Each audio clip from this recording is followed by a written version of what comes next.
Nasdem balik ke pangkuan Jokowi dan tinggalkan Anies Baswedan. Ini yang disampaikan Pak Jokowi kepada Partai Golkar. Golkar jangan buru-buru, jangan gegabah, jangan asal mendeklarasikan capres-cawapresnya. Ini luar biasa. Sebetulnya Pak Jokowi ini sedang menyindir siapa gitu loh. Seluruh Indonesia tahu, dan yang hadir di situ pun tahu. Di situ ada Surya Paloh, ada AHY, ada JK, dan ada juga pimpinan dari PKS.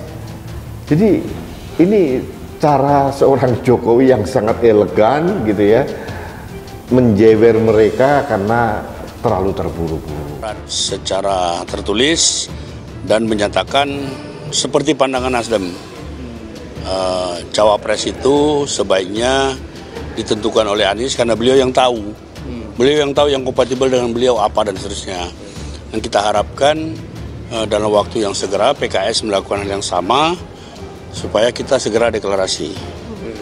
Karena mulai besok 30 dan 31 Pak Anies masih kami bawa sosialisasi. Jadi awalnya ya, ketika Nasdem mencalonkan Anies, itu antara PKS dan Demokrat berebut untuk mendampingi siapa yang menjadi cawapresnya.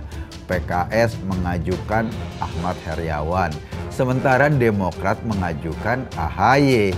Ini koalisinya belum terbentuk karena ributnya di situ. Saling ngotot, saling kunci. Pokoknya kalau nggak AHY, gua nggak mau, kata Demokrat gitu. Kata PKS, loh kalau Anies dan AHY terus PKS dapat apaan? Diskusinya melulu ke situ. Kita juga harus membaca bahwa sebetulnya soal Pilpres ini bukan cuma yang dipikirin kemenangan pemilihan presiden. Kenapa? Pada saat pemilu nanti, Pilpres dengan pemilihan legislatif itu barengan.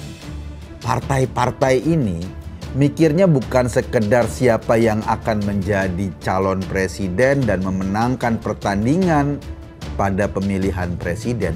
Mereka juga mikirin apa dampak positifnya bagi partainya. Desas-desus berkembang bahwa Nasdem sebagai partai pengusung pertama bisa menarik dukungan dari Anies Baswedan, terlebih setelah Jokowi memanggil Surya Paloh ke Istana Negara pada Kamis 29 Januari. Mengenai hal ini, pengamat politik dan akademisi Rocky menilai jika Surya Paloh CS balik lagi ke pangkuan Jokowi dan menarik dukungan ke Anies, maka pihak yang rugi bukanlah Anies tetapi Nasdem sendiri. Pada saat itu Nasdem langsung jadi nol, jadi partai itu bubar pada akhirnya. Kan hukuman rakyat keras sekali karena dianggap kenapa ragu-ragu. Jadi Nasdem mending berpikir dia terdepak dari kabinet atau partainya bubar karena tarik balik dukungan ke Anies. Ujar Rocky melalui kanal YouTube Rocky Gerung Official yang juga bersama Hersu Beno Arif dari Forum News Network dikutip Minggu 29 Januari. Hal ini didasarkan Jokowi bahwa Nasdem sudah terlanjur dinarasikan bakal dibuang Jokowi dari kabinet sehingga basis suara pro Jokowi telah berkurang. Di sisi lain, para pemilih yang orientasinya oposisi di mana menjadikan Anies sebagai pilihan tidak akan memilih Surya Paloh CS jika tak jadi mencapreskan Anies. Anies akan berhenti tidak karena Anies sudah masuk dalam momentum itu masalahnya. Ada tidaknya Nasdem ya Anies akan jadi tokoh politik terus-menerus. Jadi kalau Nasdem tarik dukungan dari Anies ya PKS dan Demokrat tidak akan tarik kecuali dua partai itu diancam oleh Jokowi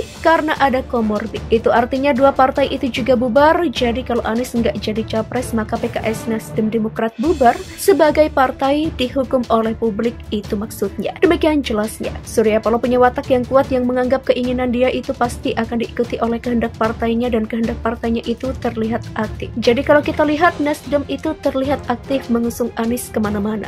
Demikian jelasnya. Sejauh ini menurut Rocky dilihat dari kesiapan Nasdem yang terus mengawal Anies Baswedan, maka Surya Paloh siap untuk bertarung dengan kubu istana yang akan pasang kandidat lain. Itu artinya Surya Paloh mau berkelahi dengan istana, kira-kira begitu. Demikian jelasnya. Saya kira orang semacam Surya Paloh sudah keburu basah, ya udah lanjutin saja. Dan Surya Paloh orang yang punya prinsip sebetulnya. Mungkin dia berhitung bisnisnya akan diganggu dan semacamnya, ya tidak peduli lagi. Sementara itu Jokowi mengaku tak ada yang istimewa terkait pertemuannya dengan Surya Paloh. Dan ketika ditanya apakah terkait reshuffle, Jokowi enggan berbicara banyak. Biasa-biasa saja, kata Jokowi kepada wartawan di Sarinah, Jakarta Pusat pada Minggu.